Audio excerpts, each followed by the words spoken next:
Now that is settled, the woman said, beginning to turn her attention back to the rest of us. I am, of course, the courier for the believer, and I have gifts for several others of you as well. After you are given these items, my employer will have a discussion with you. Would Gabriel Moon, Emily, and Titan please step forward, she said. I was actually a bit curious about the way she said Titan's name, as if she felt a bit strange about it, or it bothered her in some way. But we stepped forward all the same. So let me get this straight. You were the one who actually set all of this up from the beginning. Gave the information about me to the doctor and told him to cut a deal with me. Yes, the woman replied. I was instructed on behalf of my employer to establish the arrangement and set these events in motion. Okay, well, at least that's clear. But I have one more question for you. Over 100 years ago, a crazy-ass woman was given a package from the believer, the one that's responsible for my current condition, as well as Titan's and Emily's. Was it you who delivered that package? Who set those events in motion? Correct, the woman replied, without any hesitation. I am indeed the one who couried the package to Victoria Narrows and set those events in motion, the same as the ones with the doctor. Wait a second, the doctor exclaimed, tearing himself away from leaning on the sofa for a moment. Victoria Narrows? Yes, doctor. You are upset that we included her, she said, looking at the doctor. What in the hell does my daughter have to do with any of this? Why include her at all?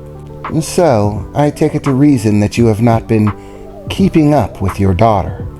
No, I had expected her to have been long past by this day and age. The last I checked, she had already acquired everything that she could reasonably get from me. I saw her through into adulthood, taught her all that she needed to know. From that point on, it was her own job to make her way. Yes, the woman replied. Well, in case you were unaware, throughout her adulthood, she quickly graduated college at the top of her class. Of course, gained a degree in advanced scientific engineering and experimental technology, and acquired a job at biotech, eventually earning a high-level position.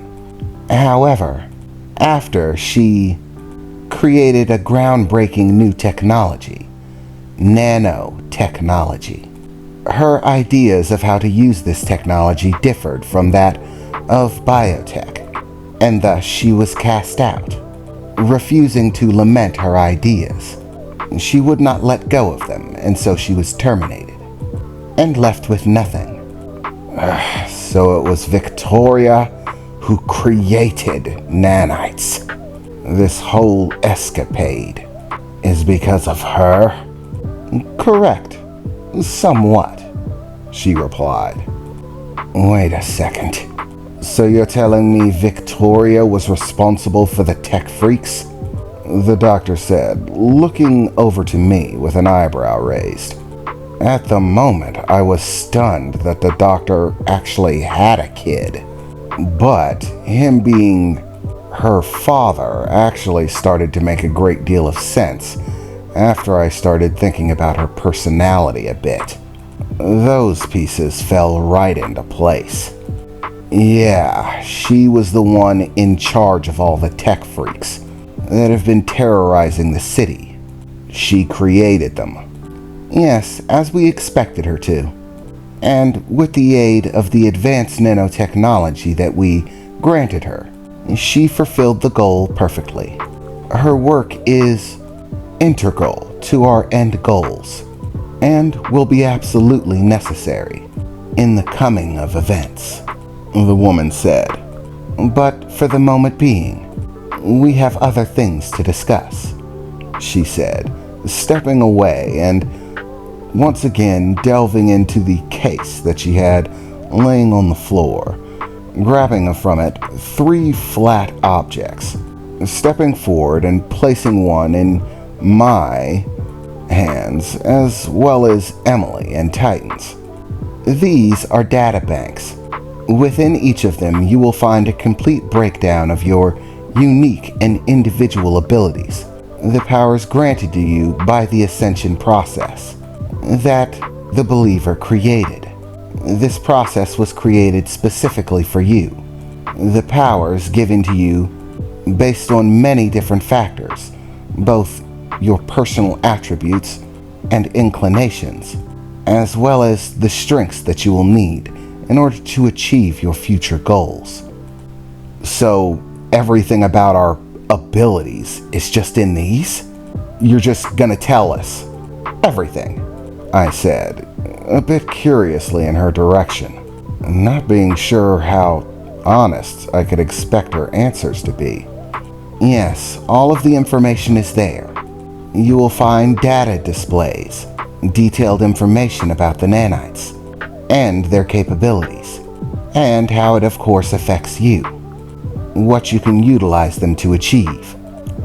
Even some video and audio recordings to give you more simplistic explanations for the processes, rather than being too technical. All of this should make your abilities perfectly clear. However, I would ask that you refrain from viewing them in the sight of others, and try to keep them somewhat safe.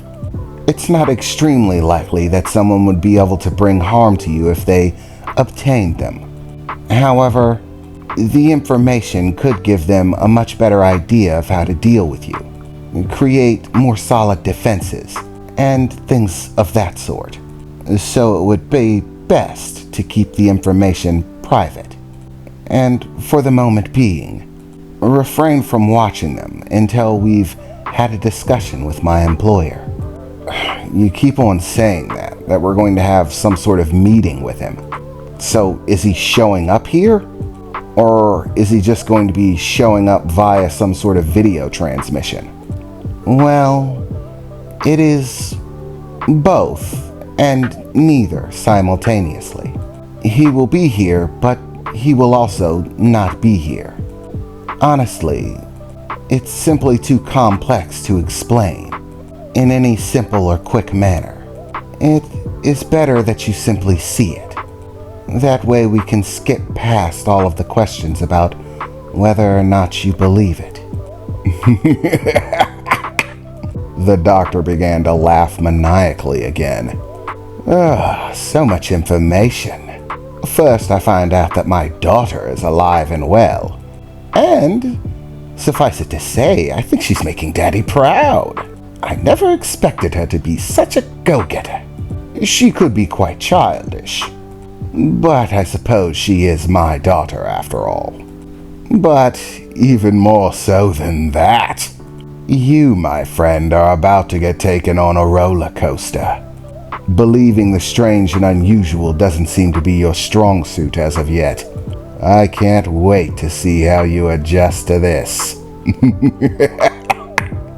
He said, laughing again, looking over to me. And why the hell is this supposed to freak me out? You'll see, the doctor replied. Yes, it's about time that the meeting commences, the woman said, as she closed the case, latched it closed, and then once again began to move it, this time to a more central position in front of her, as she stepped to the side, coming to actually stand beside the rest of us and simply looking at the case on the ground, at which point she extended her hand out towards it, At that very moment, it completely took me off guard when her hand seemed to pull itself apart, but there wasn't flesh and blood on the inside.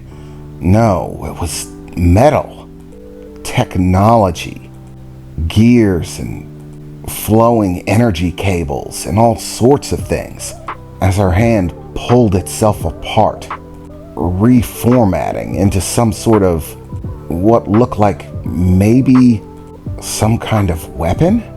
There was a bright pulsation of light that flooded in towards what used to be her palm, but now was a flurry of moving mechanical parts with a bright light at the center.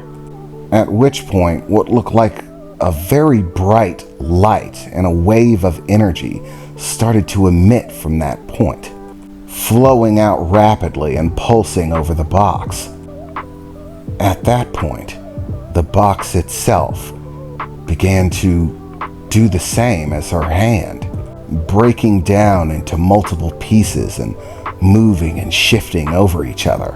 The box was transforming itself into something else, becoming a small rectangular device pinning itself to the ground.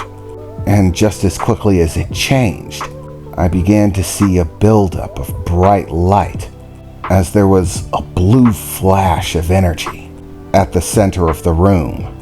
And seemingly from nowhere, it was like someone opened a doorway. And through that doorway sat a man, an old, withered man. This guy must have been ancient. He barely looked like he was hanging on. By the looks of it, there were countless forms of medical and scientific equipment, all hooked to him in different places in different ways, like he was being kept alive by some advanced medical technology, and that was the only thing keeping him hanging on. Simply sitting in a chair, facing out the other side of this doorway in the middle of the room. So it is time. I'm glad to see that you could all make it, especially you, Gabriel.